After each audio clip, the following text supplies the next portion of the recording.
Pada April 2020, aku dipilih untuk melayani sebagai diaken gereja. Pada mulanya, aku agak gugup dan khawatir kinerjaku akan buruk. Tapi berkat bantuan dan dukungan saudara-saudari, perlahan-lahan aku mulai memahami beberapa prinsip dan mampu melakukan beberapa pekerjaan.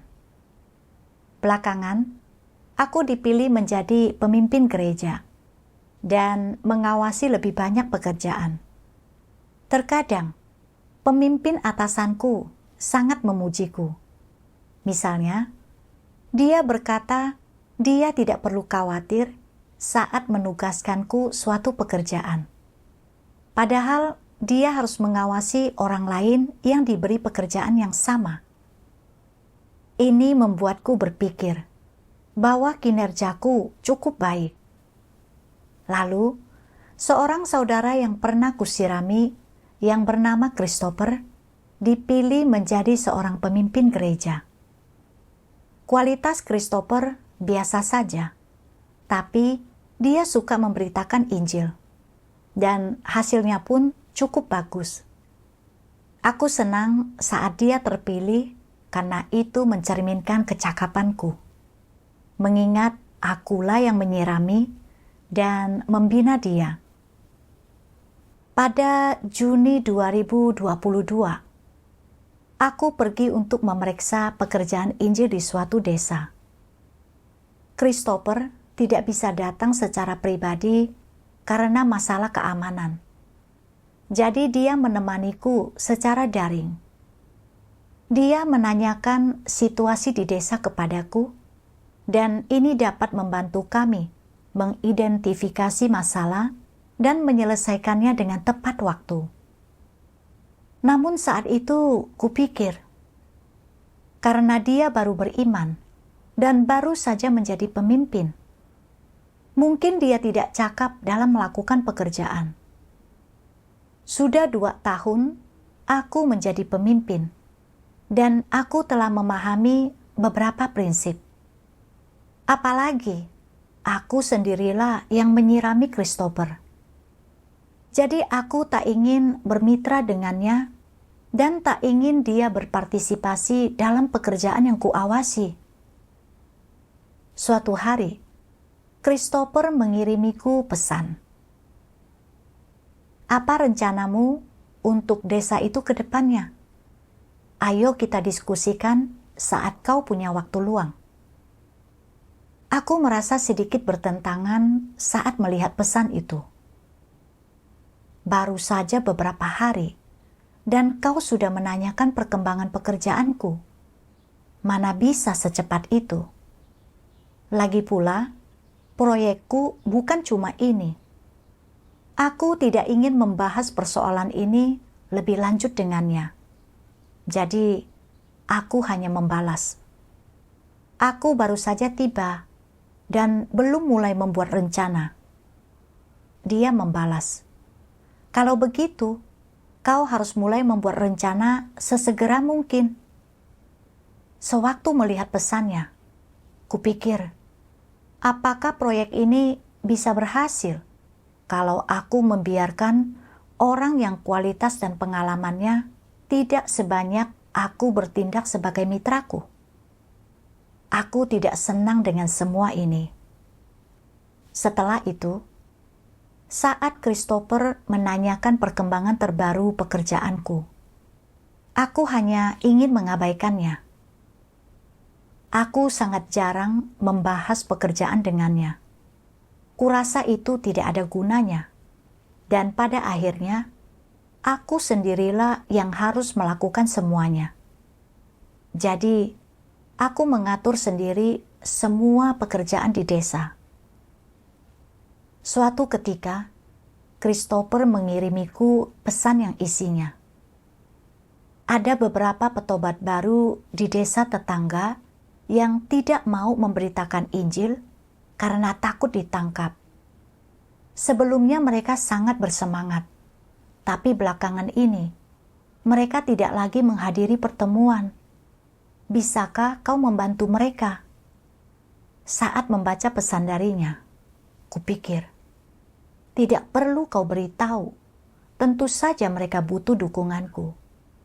Tapi sekarang, aku tidak punya waktu. Desa itu pun cukup jauh.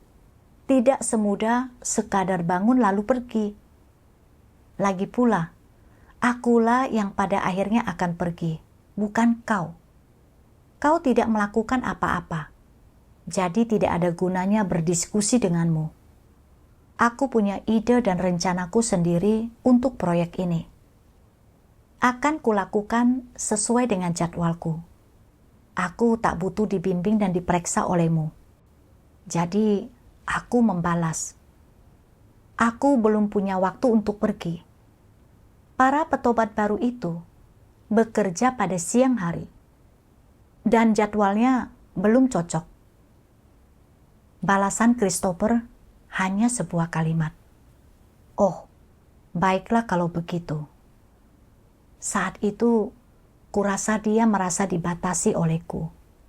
Biasanya, jika dengan orang lain, dia akan bertanya lebih jauh tentang perincian pekerjaan. Tapi dia tidak berani melakukannya setelah mendapat balasanku. Setelah itu, aku sama sekali tidak lagi membahas pekerjaan dengan Christopher. Dan ketika dia mencoba menjadwalkan pertemuan denganku, aku selalu berkata, aku sedang sibuk dengan pekerjaan lain. Kita mengadakan rapat lain kali saja, saat aku punya waktu. Meskipun aku punya waktu luang, aku tidak menghubunginya dan langsung melakukan pekerjaan lain. Perlahan-lahan, saudara-saudari di ketiga tim yang kuawasi tidak bisa bekerja sama dengan harmonis.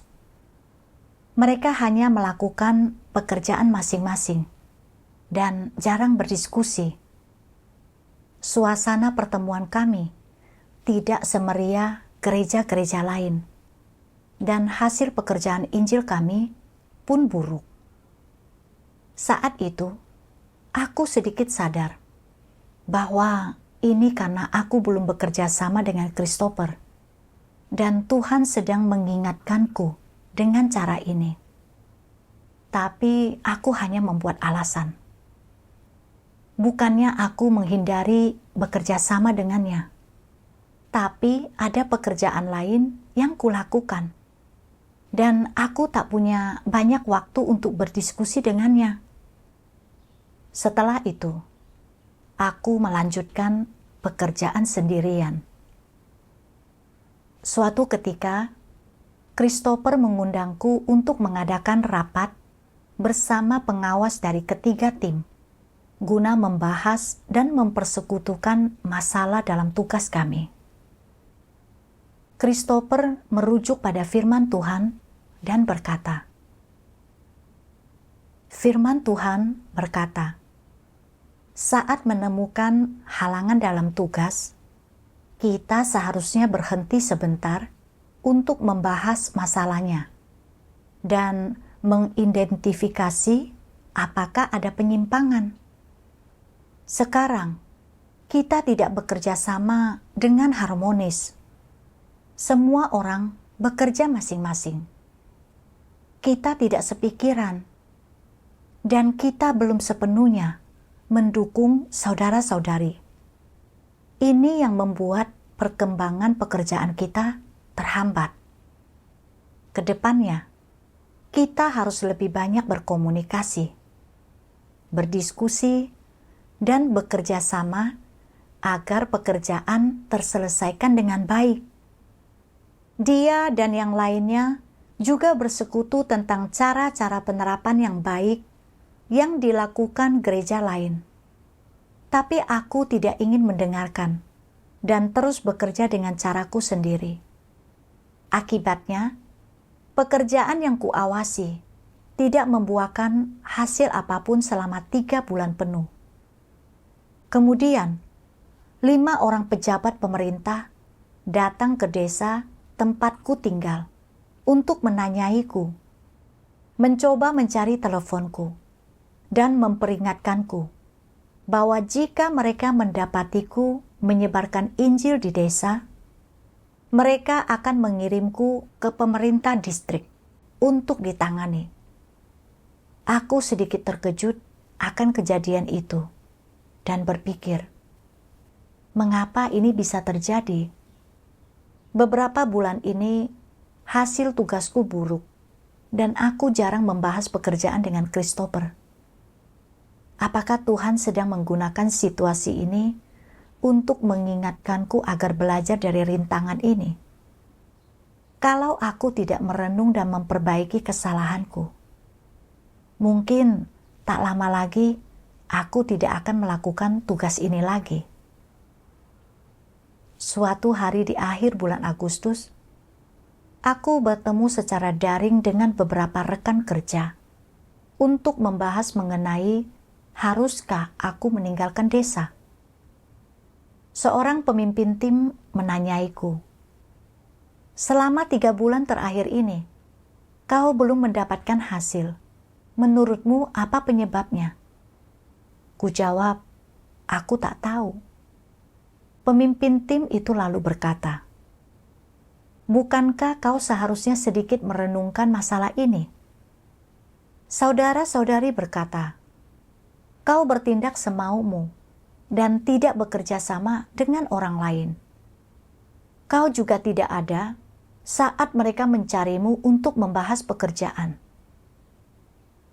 Kami memintamu datang ke desa ini untuk menyemangati saudara-saudari dan memajukan pekerjaan Injil. Tapi kau belum melakukan apa yang seharusnya kau lakukan. Pemimpin tim lain berkata, jika kau belum melakukan tugas yang seharusnya kau lakukan, sebaiknya pulang saja. Aku merasa wajahku memerah. Tiap perkataan yang mereka ucapkan menusuk hatiku. Pada saat itu, aku hanya ingin lari bersembunyi. Aku merasa amat bersalah. Bukannya aku benar-benar tidak mau bekerja sama, dan bukan sepenuhnya salahku pekerjaan kami tidak berhasil. Pemerintah menganiaya kami dengan berat, dan aku juga bertanggung jawab untuk proyek lain. Bagaimana bisa mereka berkata bahwa aku belum melakukan yang seharusnya kulakukan?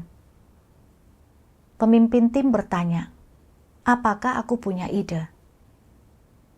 Tapi aku tak tahu harus berkata apa. Jadi aku hanya menjawab, kalau begitu, aku pulang saja. Lalu aku langsung menutup teleponnya. Setelah menutup telepon, aku terjatuh di kasurku dan isak tangisku pecah.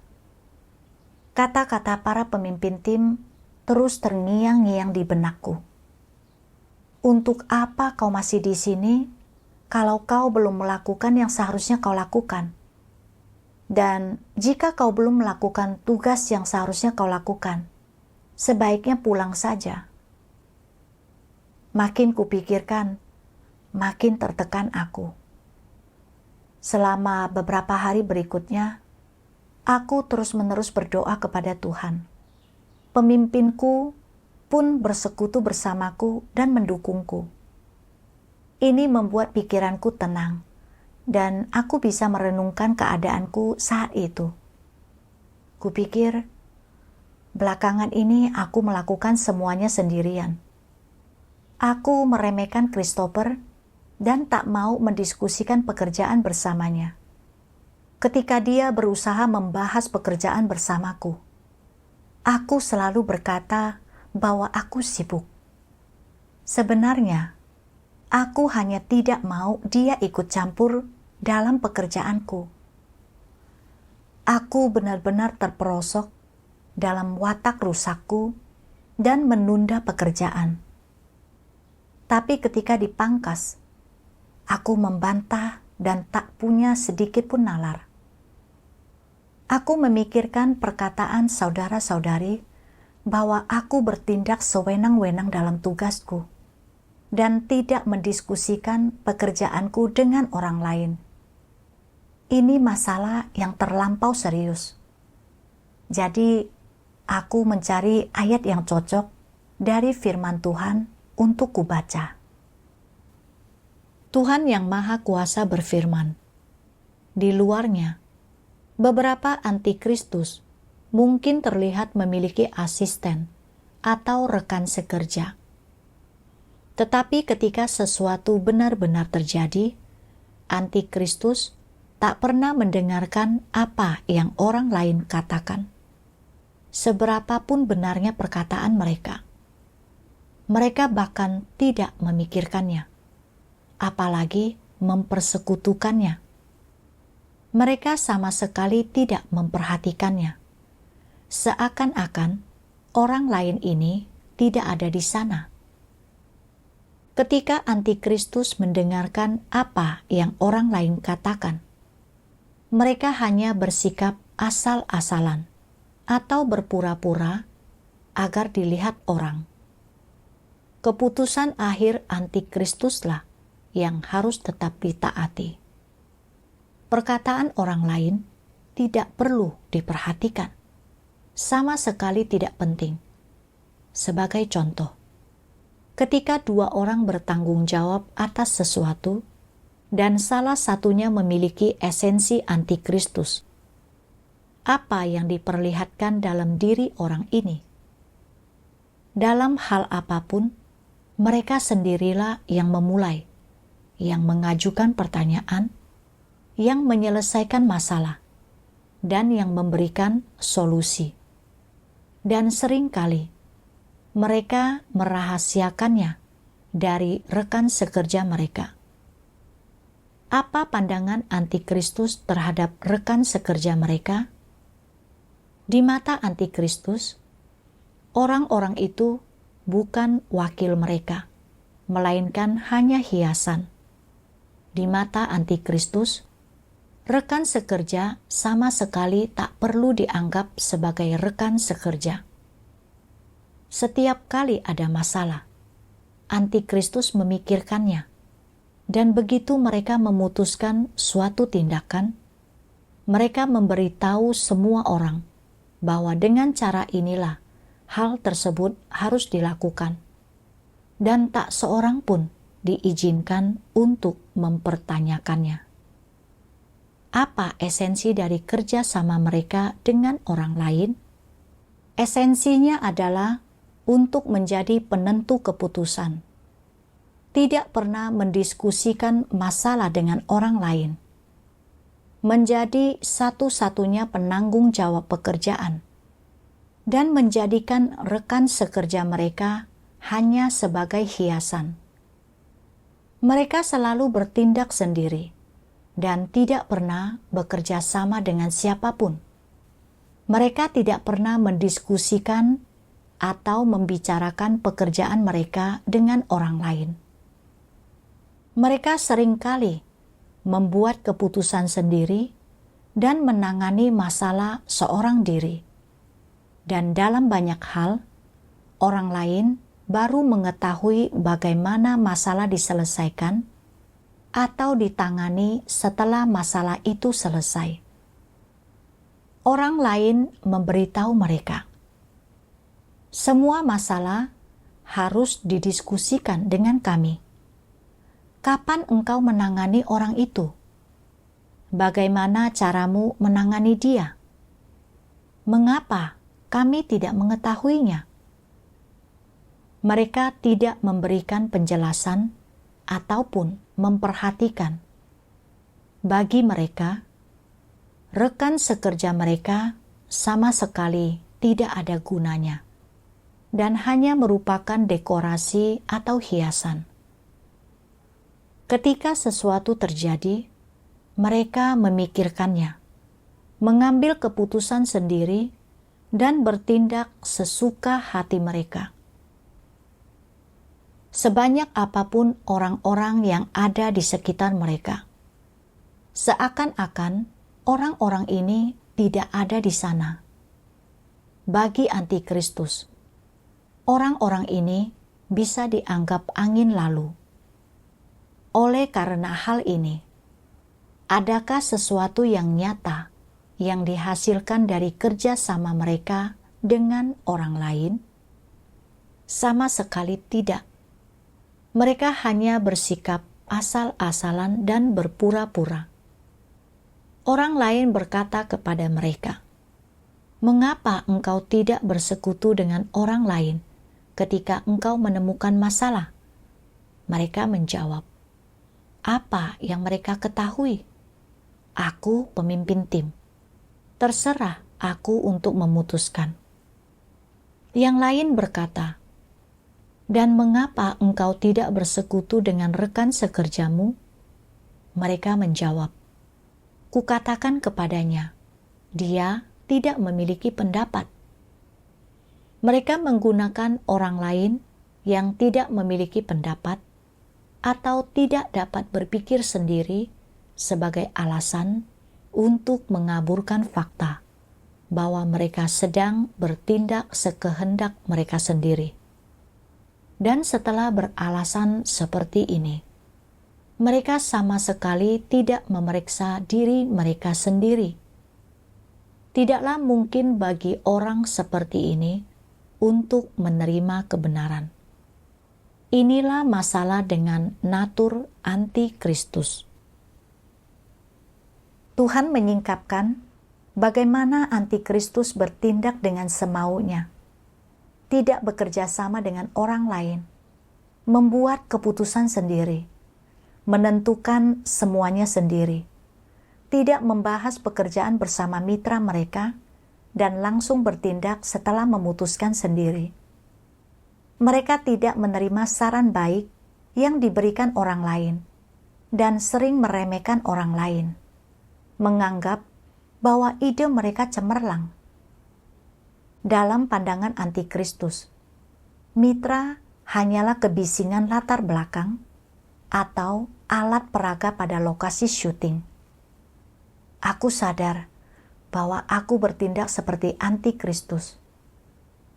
Sejak aku mulai bermitra dengan Christopher, aku meremehkan kualitas buruknya, keterampilan kerjanya yang rendah, dan pengalamannya yang relatif sedikit. Aku tak mau dia berpartisipasi dalam proyekku. Kupikir, aku sudah melayani sebagai pemimpin lebih lama darinya, lebih mengerti dibanding dengannya, dan aku dapat mengatur pekerjaanku sendiri. Kurasa dia tidak bisa memberikan saran bagus apapun, jadi tak ada gunanya berdiskusi dengan dia. Ketika dia menanyakan rencana pekerjaanku, sikapku menentang, dan aku merasa dia membuat dirinya seolah atasanku dengan cara segera menanyakan perkembanganku. Jadi, aku hanya mengabaikannya. Saat saudara-saudari tak berani melaksanakan tugas mereka karena takut ditangkap, dan Christopher bertanya apakah aku membantu mereka, dia hanya melakukan tanggung jawabnya. Namun, dengan congkaknya aku berpikir, memangnya dia pikir dia siapa? Bisa-bisanya menyuruhku saat dia tak bisa menyelesaikan masalah sendiri. Kemudian, saat kami berkumpul untuk membahas masalah, saudara-saudari membagikan cara-cara penerapan. Tapi aku tidak melakukannya. Karena aku bertindak sewenang-wenang, tidak bekerja sama dengan orang lain, atau mengikuti saran mereka. Aku terus-menerus gagal membuahkan hasil dari tugasku. Aku selalu melaksanakan tugasku berdasarkan keyakinanku sendiri, melakukan apa yang kupikir benar. Sama sekali tidak bekerja sama dengan orang lain yang membuat tertundanya pekerjaan. Aku sedang melakukan kejahatan. Dengan merenungkan hal ini, aku bisa menerima arahan dan pemangkasan para pemimpin tim. Tingkah lakuku sudah memengaruhi pekerjaan gereja secara negatif. Kalau mereka tidak memangkasku seperti itu, aku tidak akan merenungkan diriku atau menyadari seberapa serius masalahku. Pemangkasan adalah wujud kasih Tuhan. Setelah itu, aku datang ke hadirat Tuhan untuk berdoa dan mencari alasan mengapa aku tidak bisa bermitra dengan orang lain dalam tugasku dan selalu memutuskan semuanya sendiri. Lalu, aku menemukan bagian firman Tuhan yang dengan tepat berbicara mengenai keadaanku. Tuhan Yang Maha Kuasa berfirman, "Engkau mungkin telah melaksanakan tugasmu selama beberapa tahun, tetapi belum terlihat adanya kemajuan dalam kehidupanmu. Engkau hanya memahami beberapa doktrin dangkal dan tidak memiliki pemahaman yang benar tentang watak dan esensi Tuhan, tidak memiliki terobosan sama sekali.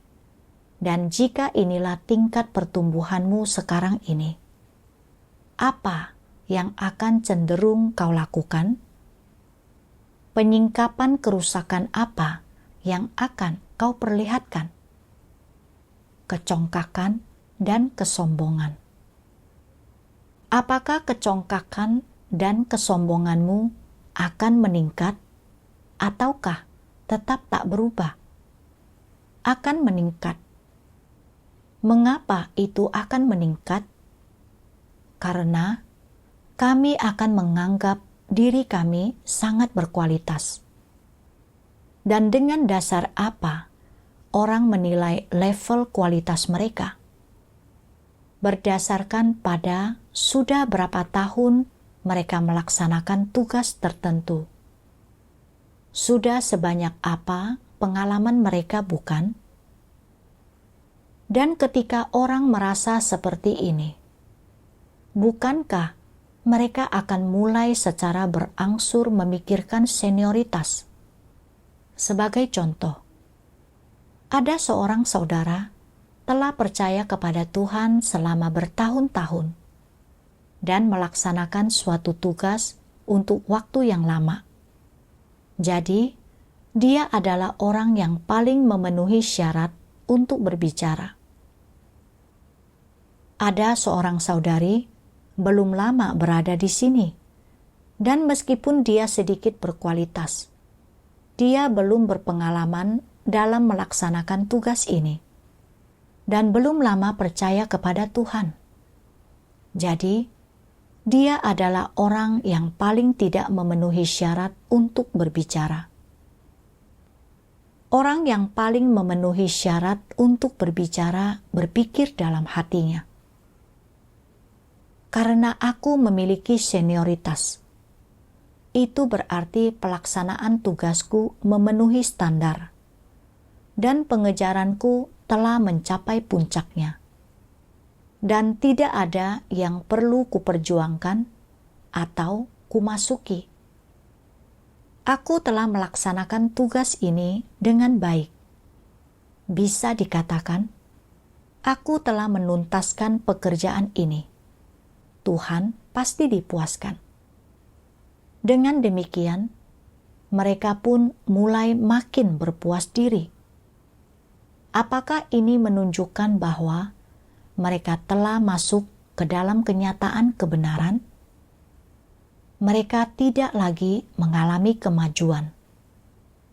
Mereka masih belum memperoleh kebenaran atau hidup, tetapi yakin diri mereka sangat berkualitas dan berbicara dalam posisi senioritas, serta menantikan upah dari Tuhan. Bukankah inilah penyingkapan kerusakan itu? Jika orang tidak sangat berkualitas, mereka sadar bahwa mereka harus waspada. Mereka ingatkan diri mereka untuk tidak melakukan kesalahan.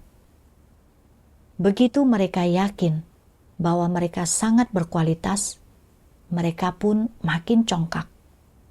Mulai menganggap diri mereka hebat dan cenderung berpuas diri.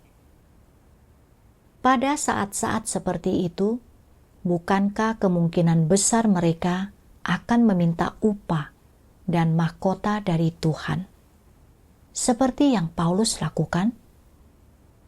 Apa hubungan antara manusia dan Tuhan? Ini bukanlah hubungan antara Sang Pencipta dan makhluk ciptaan. Ini tidak lebih dari hubungan yang transaksional. Dan ketika hubungan sudah menjadi seperti itu, manusia tidak memiliki hubungan dengan Tuhan. Dan kemungkinan besar Tuhan akan menyembunyikan wajahnya dari mereka. Ini adalah sebuah tanda bahaya.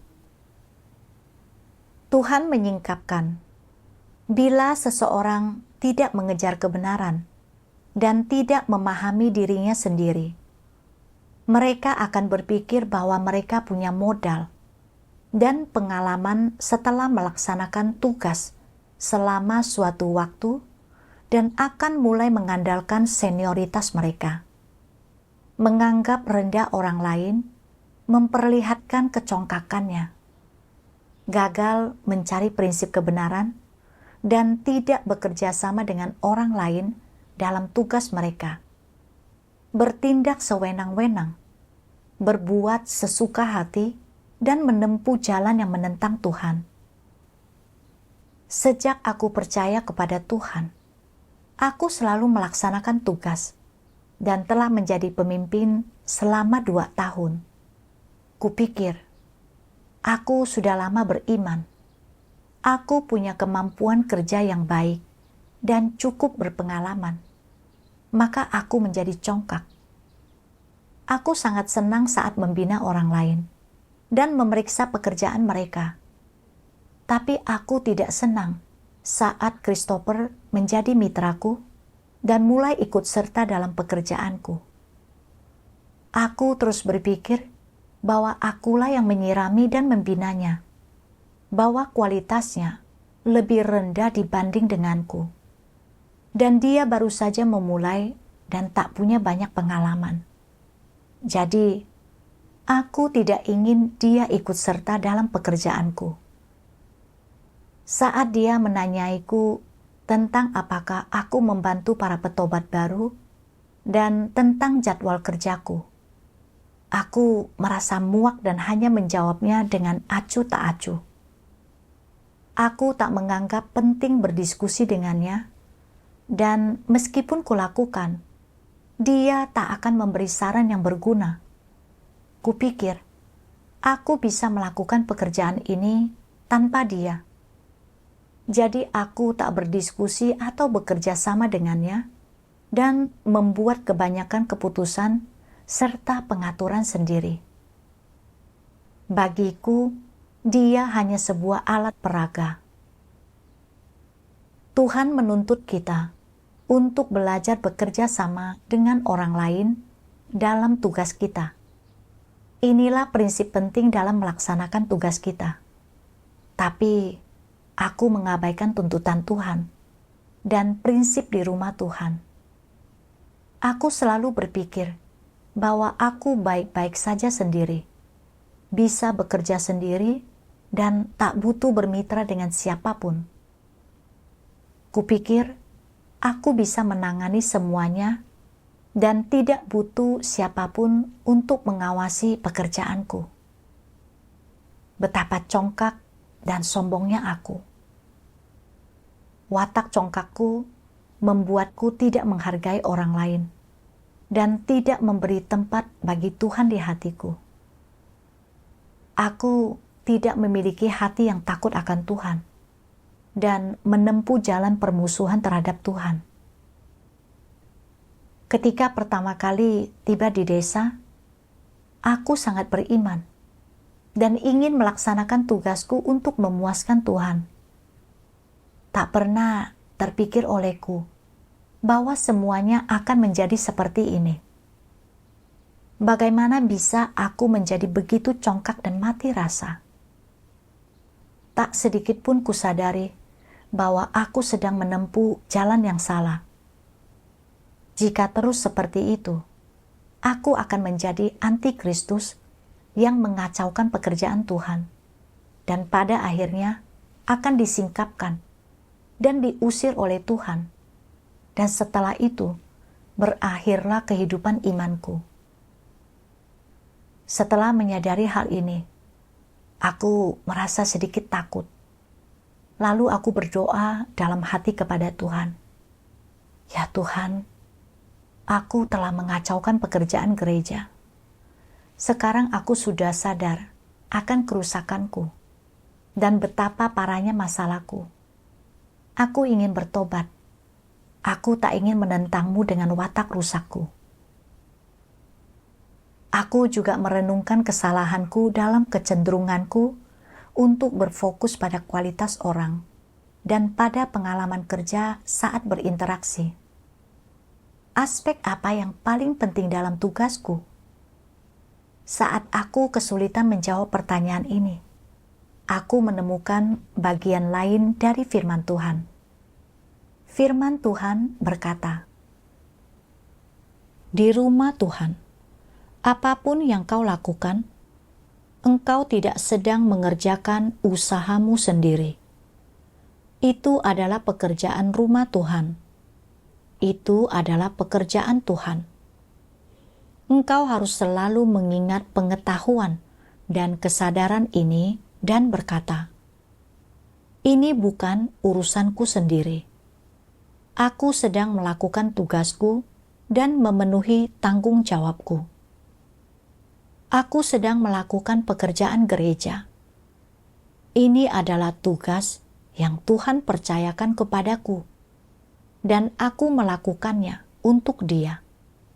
Ini adalah tugasku, bukan urusan pribadiku sendiri.' Inilah hal pertama yang harus orang pahami. Jika engkau memperlakukan tugas sebagai urusan pribadimu sendiri dan tidak mencari prinsip-prinsip kebenaran ketika engkau bertindak, serta melaksanakannya sesuai dengan motif, pandangan, dan agenda rahasiamu sendiri, maka kemungkinan besar engkau akan melakukan kesalahan.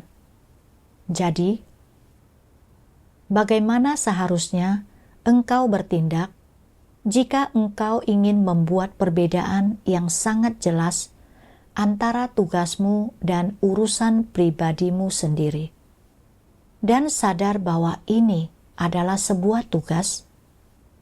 Carilah apa yang Tuhan tuntut, dan carilah prinsip. Benar. Jika sesuatu terjadi pada dirimu, dan engkau tidak memahami kebenaran, dan engkau memiliki gagasan tertentu, tetapi segala sesuatunya masih belum jelas bagimu, maka engkau harus mencari saudara-saudari yang memahami kebenaran untuk diajak bersekutu. Inilah artinya mencari kebenaran, dan inilah sikap yang harus terlebih dahulu kau miliki terhadap tugasmu. Engkau tidak boleh memutuskan segala sesuatu berdasarkan apa yang menurutmu benar, dan kemudian membuat keputusan akhir. Ini dengan mudah menyebabkan masalah. Tuhan tidak peduli dengan apa yang terjadi padamu setiap hari, atau berapa banyak pekerjaan yang kau lakukan, berapa banyak upaya yang kau lakukan. Yang Dia lihat adalah bagaimana sikapmu terhadap hal-hal ini. Berkaitan dengan apakah sikap yang dengannya engkau melakukan hal-hal ini dan caramu melakukannya. Itu berkaitan dengan apakah engkau mengejar kebenaran atau tidak, dan juga berkaitan dengan jalan masuk kehidupanmu. Tuhan melihat jalan masuk kehidupanmu dan jalan yang kau tempuh. Jika engkau menempuh jalan mengejar kebenaran, dan engkau memiliki jalan masuk kehidupan. Engkau akan mampu bekerja sama secara harmonis dengan orang lain saat engkau melaksanakan tugasmu. Dan engkau akan dengan mudah melaksanakan tugasmu sesuai standar. Firman Tuhan sangat jelas. Melaksanakan tugas di rumah Tuhan tidak berarti kita bisa berbuat sesuka hati tanpa melibatkan orang lain. Tugas kita adalah bagian dari pekerjaan rumah Tuhan. Dan bila kita bertindak sewenang-wenang dan tidak bekerja sama, kita cenderung mengacaukan dan mengganggu pekerjaan. Aku juga belajar bahwa Tuhan tidak mengukur orang berdasarkan sudah berapa lama mereka beriman, berapa banyak pekerjaan yang mereka lakukan, atau seberapa berpengalaman mereka dalam tugasnya, tapi berdasarkan sikap mereka terhadap kebenaran, orientasi mereka dalam tugasnya, dan apakah mereka menempuh jalan yang mengejar kebenaran. Jika aku tidak mencari kebenaran, tidak menerima saran bagus dari orang lain, dan harus selalu memutuskan semuanya sendiri, aku tak akan mendapatkan hasil yang bagus dari tugasku. Aku selalu menganggap kualitasku, kepemimpinanku selama beberapa waktu, dan pengalamanku sebagai modal. Kupikir dengan kemampuan-kemampuan ini, aku bisa melaksanakan tugasku dengan baik. Sebenarnya, memiliki pengalaman dan kualitas tak berarti aku memiliki prinsip kebenaran. Semua itu hanyalah alat yang bisa kupakai dalam tugasku. Kusadari bahwa aku menganggap pengalaman dan kualitas sebagai prinsip kebenaran. Dan kukira aku memahami kebenaran dan bertindak berdasarkan prinsip. Aku menjadi makin congkak, meremehkan saudara-saudariku, dan berbuat sesuka hati. Akibatnya, setelah 3 bulan bekerja, aku tidak membuahkan hasil apapun. Kusadari bahwa agar orang bisa melaksanakan tugas dengan baik, tidak penting sudah seberapa lama dia menjadi orang percaya, seberapa banyak kontribusinya dahulu, atau seberapa berpengalamannya dia. Yang terpenting adalah mencari kebenaran, bertindak berdasarkan prinsip, dan bekerja sama secara harmonis dengan orang lain. Kemudian, aku membaca 2 bagian dari firman Tuhan yang memberiku pemahaman yang lebih jelas tentang cara bermitra dengan orang lain secara harmonis. Firman Tuhan berbunyi, kerjasama yang harmonis melibatkan banyak hal. Setidaknya, salah satu dari banyak hal ini adalah membiarkan orang lain berbicara dan memberikan saran yang berbeda. Jika engkau benar-benar masuk akal, apapun pekerjaan yang kau lakukan, engkau harus terlebih dahulu belajar mencari prinsip-prinsip kebenaran. Dan engkau juga harus berinisiatif untuk mencari pendapat orang lain. Asalkan engkau menanggapi setiap saran dengan serius, dan kemudian bekerja sama untuk menyelesaikan masalah, pada dasarnya engkau akan mencapai kerjasama yang harmonis. Dengan cara ini, engkau akan menghadapi kesulitan yang jauh lebih sedikit dalam tugasmu. Apapun masalah yang muncul, akan mudah untuk menyelesaikan dan menanganinya. Inilah efek dari kerjasama yang harmonis. Terkadang, ada perselisihan karena hal-hal sepele. Tetapi selama semua ini tidak memengaruhi pekerjaan, hal-hal itu tidak akan menjadi masalah. namun, mengenai hal-hal penting dan hal-hal besar yang melibatkan pekerjaan gereja. Engkau harus mencapai permufakatan dan mencari kebenaran untuk menyelesaikannya. Engkau harus melepaskan gelar kepemimpinanmu, melepaskan simbol statusmu, memperlakukan dirimu sebagai orang biasa, berdiri setara dengan orang lain, dan memiliki sikap yang bertanggung jawab terhadap tugasmu. Jika engkau selalu memperlakukan tugasmu sebagai gelar dan status resmi, atau semacam kehormatan, dan membayangkan bahwa orang lain berada di sana untuk melayani kedudukanmu, ini menyusahkan, dan Tuhan akan benci dan muak terhadapmu.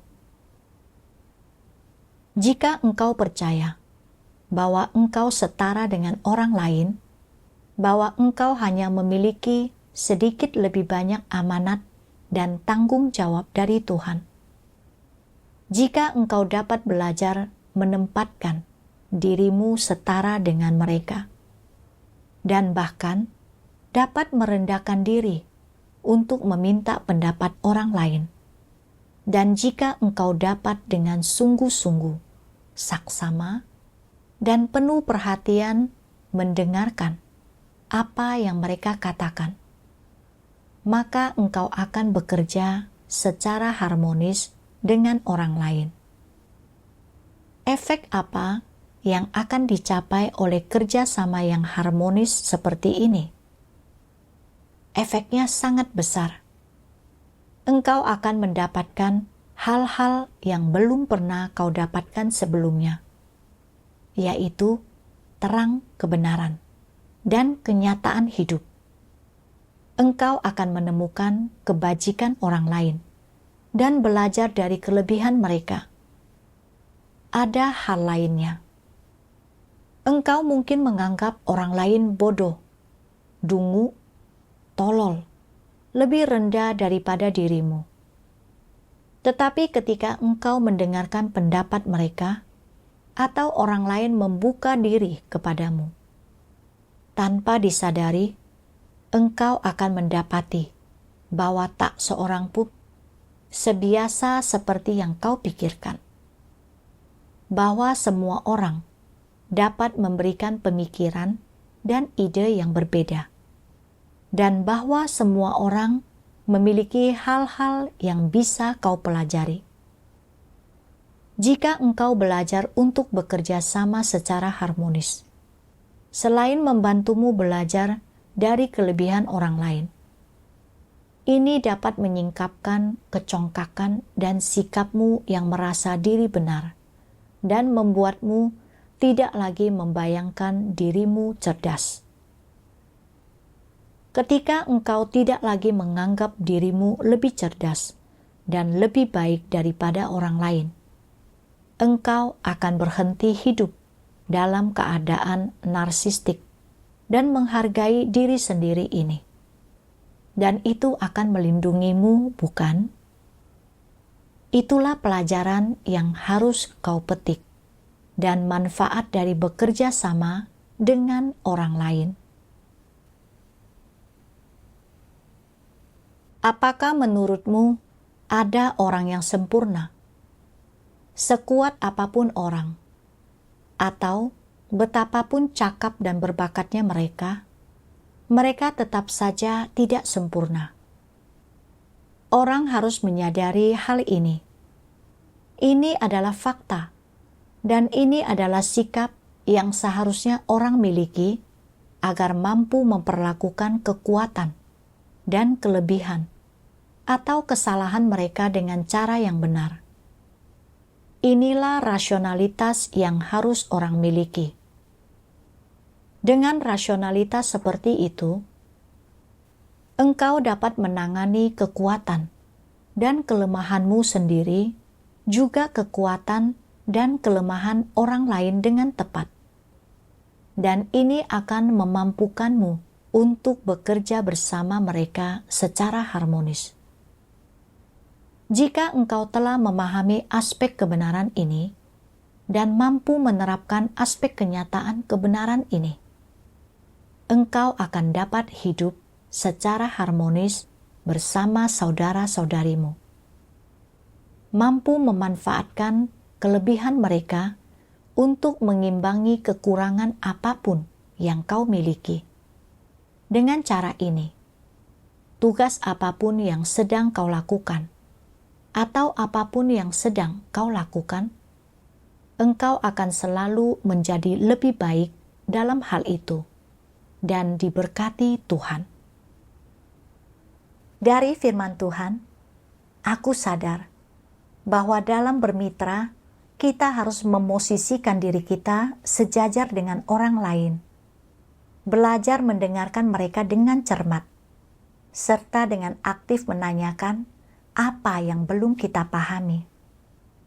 Menerapkan cara ini membantu kita menemukan kelebihan saudara-saudari dan hal-hal yang lebih mereka kuasai daripada kita. Dengan begitu, kita tidak akan meremehkan mereka dan tidak akan begitu berpuas diri serta tidak berperilaku sewenang-wenang. Kita juga harus lebih memahami diri kita sendiri dan berhenti meninggikan diri. Kita harus belajar mengenali kekuatan orang lain dan belajar menyikapi kelemahan orang lain dengan benar. Dahulu, meski telah menjabat sebagai pemimpin selama 2 tahun, aku tidak berbakat dalam menyebarkan Injil dan membutuhkan dukungan saat memeriksa pekerjaan Injil. Sedangkan Christopher, dia belum lama menjadi orang beriman, tapi dia selalu memberitakan Injil, mendapat hasil bagus, dan telah menobatkan banyak orang. Dia lebih berpengalaman dalam menyebarkan Injil. Jadi seharusnya aku secara aktif mencari bantuannya. Christopher juga sangat bertanggung jawab dengan tugasnya, memikul beban pekerjaannya, dengan aktif mencariku untuk membahas pekerjaan kami, dan mengimplementasikan praktek-praktek baik dari gereja lain. Ini semua adalah kelebihannya yang bisa kupelajari. Tadinya, aku terlalu congkak dan tidak bisa menyadari kelebihan Christopher. Aku malah meremehkan dia. Aku tidak menerima sarannya dan tidak membiarkan dia berpartisipasi dalam pekerjaanku. Aku bukan apa-apa, tapi aku sangat percaya diri. Sungguh memalukan. Aku tak punya sedikit pun kesadaran diri. Kalau saja aku bekerja sama dengan Christopher dengan baik, pekerjaan tidak akan tertunda. Saat memikirkan itu, aku merasa sangat menyesal. Pelanggaranku di masa lalu tidak dapat ditebus, tapi aku bersedia melaksanakan tugasku dengan baik di masa mendatang. Aku akan berdiskusi dan berkomunikasi dengan orang lain saat menghadapi masalah, memprioritaskan kepentingan gereja, belajar bekerja sama dengan orang lain, dan tidak akan berbuat seperti dahulu lagi. Kemudian, aku meninggalkan desa. Aku ditugasi proyek lain dan mendapat mitra baru. Kali ini, aku bermitra dengan saudari Mina. Aku senang bermitra dengan harmonis bersamanya untuk menyelesaikan tugas kami dengan baik. Lalu perlahan mulai kusadari bahwa meski Mina lebih tua dariku, dia belum menjadi orang percaya atau melaksanakan tugas selama aku. Dia masih kurang dalam mengawasi dan memeriksa pekerjaan. Terkadang aku mendengar saudara-saudari mengemukakan masalah Mina. Watak congkakku mulai muncul kembali. Aku mulai berpikir, akulah yang berperan penting dalam pekerjaan kami. dan saudari Mina hanya ada di sini untuk berlatih. Suatu kali, ketika kami harus menulis proposal pekerjaan, pemimpin kami secara khusus meminta kami untuk mendiskusikan pekerjaannya bersama-sama. Tapi aku berpikir, ini bukan pekerjaan yang sulit. Aku bisa melakukannya dengan mudah, dan ini tak perlu dikerjakan oleh kami berdua. Bukannya aku tidak bisa melakukannya sendiri. Seusai pertemuan, aku hanya ingin melakukan pekerjaan sendirian. Tapi Mina langsung meneleponku, dan aku tahu bahwa dia ingin berdiskusi. Karena merasa enggan, aku tidak mengangkat teleponnya. Setelah itu, aku merasa sedikit bersalah. Aku teringat bagaimana sikap congkakku dan ketidaksediaanku bermitra dengan Christopher telah menghambat pekerjaan sebelumnya. Jika aku terus seperti itu, pasti akan ada pengaruhnya terhadap pekerjaan kami. Jadi, aku berdoa kepada Tuhan. Ya Tuhan, Mina dengan aktif mencariku untuk membahas pekerjaan. Tapi aku bersikap congkak dan tidak mau bekerja sama dengannya. Tuhan, aku tidak mau bertindak sewenang-wenang dan mengganggu pekerjaan gereja. Tolong bimbinglah aku untuk berhenti bersikap congkak, agar aku bisa bermitra dengan Mina secara harmonis. Lalu, aku teringat akan bagian dari firman Tuhan. Engkau semua harus mencapai kerjasama yang selaras demi tujuan pekerjaan Tuhan, demi kepentingan gereja, dan agar memacu saudara-saudarimu untuk maju. Engkau harus berkoordinasi satu sama lain, masing-masing mengubah yang lainnya, dan mencapai hasil kerja yang lebih baik, sehingga engkau dapat memperhatikan kehendak Tuhan. Inilah kerjasama yang sejati, dan hanya mereka yang terlibat di dalamnya akan mendapatkan jalan masuk yang benar.